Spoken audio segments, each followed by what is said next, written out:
Time for our final pitch presented by Prism Research with Roy Smalley. I'm Anthony LaPanta at Target Field. The Indians beat the Twins in the second game of the three-game series by a final of 6-2.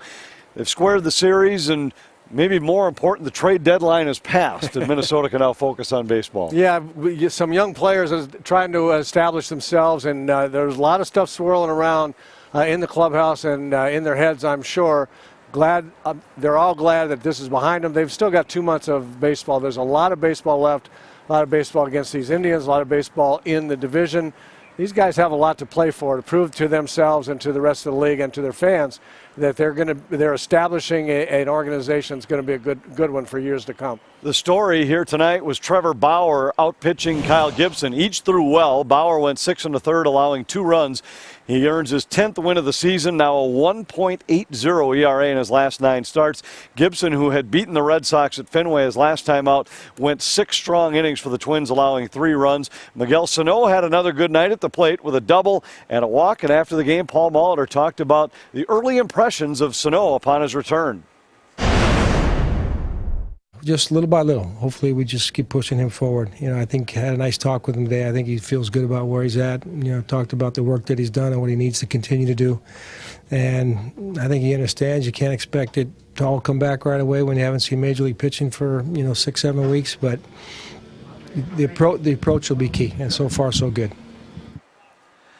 Now what's ahead for Minnesota? A game with Cleveland Wednesday, then 3 against the Royals, then a 7-game road trip, all within the division. But the reality is, as you turn the calendar now to August, you've made these trades that are built more for the future than the present.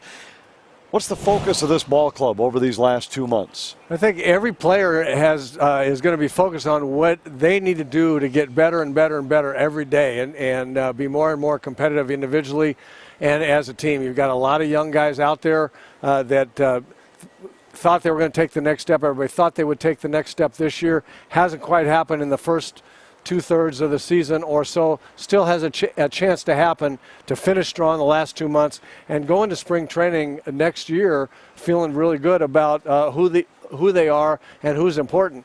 As the calendar turns, what I think they'd really like to see turn is the production and the health of Byron Buxton and Miguel Sano. Have those guys get back up here and playing, because they really are going to be the cornerstones. We haven't seen them together for any extended period of bats in a long time. We're back with you on Fox Sports North starting Friday night against the Royals, 6:30 for Twins Live, and a 7 o'clock first pitch from Target Field. For Roy Smalley, I'm Anthony LaPanta. That's our final pitch presented by Prism Research.